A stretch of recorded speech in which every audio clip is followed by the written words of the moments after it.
Alright, so for today's review, we're going to be taking a look at the Replicars link belt 490X4 Excavator in a 1/50th scale. Now, as you are seeing this model, it is configured in an ME configuration. We'll get to more of that later, but this was a newer release model from Link Belt. It became for sale at Con Expo 2020. And they did put it up on their web shop if you would so like to purchase this model. But without further ado, let's get straight into the review here. So like I said, this model is configured in an ME configuration, so the tracks are going to be thinner than on the standard version of the machine. But you do have some nice track pads here. You can see kind of got some bolt detailing right there. It's a little hard to see, but you can kind of see them. And then you can see you got some nice Trek undercarriage decals. You can see your rollers are a part of the casting. These top ones don't roll at all, I don't believe. They're just a part of the casting. Then you got some nice decals right here, which I am assuming are where your lifting points and or tie-down points would be on the, if you were to put this machine on a lowboy and you wanted to have it posed being tied down. You got some steps right here to get up to the cab. You got one right there and you got one back here as well.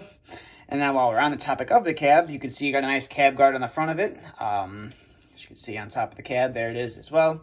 Then you got some pretty nice details in the cab. You can see everything's modeled very nicely. It's kind of hard to see with the cab guard on there, but it is modeled very nicely. You do have a handrail outside the cab, which is, I believe, a thin metal handrail.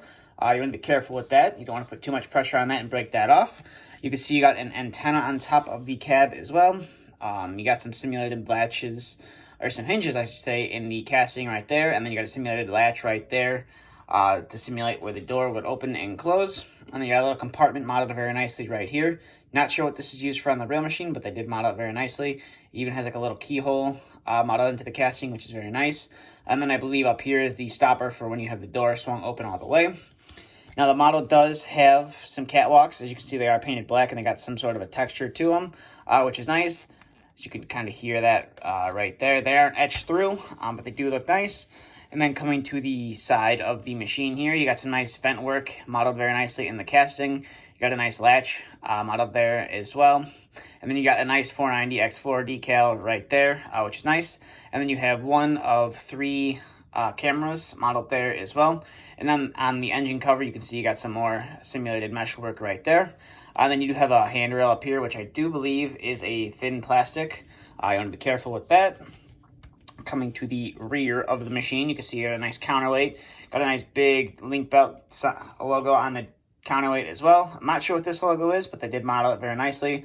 And you got some warning decals right there, which are nice as well. And then some reflectors down here, which are nice. And then you have your other reverse camera or your backward facing camera right there. And you can see you got your other one right here on this side of the machine. You got an exhaust. It is not hollowed through. It's just a solid piece of plastic. It's kind of a downfall, but it does look good. It's just not hollowed out, so it doesn't look the most realistic, but at least they did model it. And then you got some lifting eyes here on your counterweight as well. They are a little thin, and there's no holes drilled through them. And if you are thinking about drilling them out, I would use some extreme caution, because they are, like I said, they're real thin. And if you put too much pressure on them, you could end up breaking them off.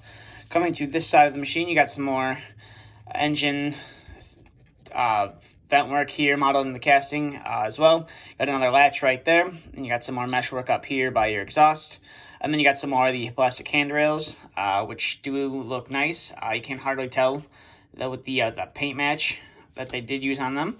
Coming to the top of the car body, you can see you got some anti-slip texture on the top of the car body. You got a nice fuel filler cap right there, which is painted silver. I believe that's a fuel filler cap. And then you got some more simulated filler caps right there as well. You got a little tiny handrail, a nice little handrail right here, or hand grab right there to simulate where you would open up your engine compartment. Now on this, the engine compartment doesn't open. It's just all part of the metal casting, which I believe this is all metal up here. And then this is, you can see you got a nice air cleaner up top here as well. And then coming to the front of the machine, you can see you got some hydraulic details that go to your boom cylinders, which is nice. And then one more thing on the undercarriage, which I do like. It's kind of hard to see to get these modeled, or to actually show you guys in the review. But there are some tie-down points right here, which are a part of the undercarriage, which is nice. You can kind of see them right there. There's like 3 little holes that are on each side of the machine. which is very nice. So if you did want to have this machine on a lowboy and you wanted to tie it down, you could so easily do that. And then now we'll get to some of the functionality of this model. So we'll zoom back out here. So your stick goes out that far, and it will come in this far. And it is a little loose, at least on my model, it is a little loose. So that's one downfall, but it's nothing to really complain about. Not every model you get is going to be perfect. And then you can see the bucket will come in to about there, which is nice. And then it will curl out to there. And while we're on the topic of the bucket, you can see you got some nice teeth on the bucket as well. And then you got some great wear plating details right there as well. And then you also have some screws that you could take the bucket on and off the model. Just you don't want to lose the nuts on the other side, because if you do that, you're kind of out of luck. And your bucket, you'll have to make some new pins or something for it. And then the boom on this machine will go up to there, which is pretty nice. And then for the dig down depth, it will go to there, which is pretty nice. For an ME machine, like I said, this is an ME style machine, so that would explain why the track pads are narrower on here than on like a regular excavator. And then the stick and the boom should be a little bit shorter than if they were on the regular machine as well. And then you got some wear plating here on your stick as well.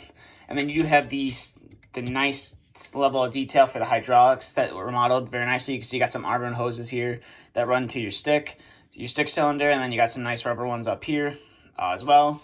And then on the back of the boom, you got them modeled very nicely as well. Not too big, not too bulky, and they're not a part of the casting, which I do like as well. It's like a separate piece, and it just adds to the detail of this model. Currently, this model retails for, it's like $120, $130, somewhere around there when you add shipping. If you have to pay tax on, it in your state, I would highly recommend picking this up. It's a nice detail model. It certainly breaks up your collection, especially if you have a lot of CAD or Komatsu. It's something different to have. This model is a repainted Sumitomo model that was released earlier. You could find those on eBay, and they range for $200 to $300. This is definitely a nice alternative, and it's not yellow. It's an actual link belt color. So if you're looking for something new to add to your collection, I highly recommend this. Like I said, you can pick it up from Link Belt. It's a relatively new model. It was released at Con Expo 2020. But that's going to do it for this review, so thank you for watching. If you're new to the channel and you like the content, please feel free to hit the subscribe button. If you like the video, please feel free to drop a like down below as well. If you have any questions, comments that you'd like to leave, please feel free to leave them in the comment section below. Thank you for watching, and stay tuned for the next video to be uploaded.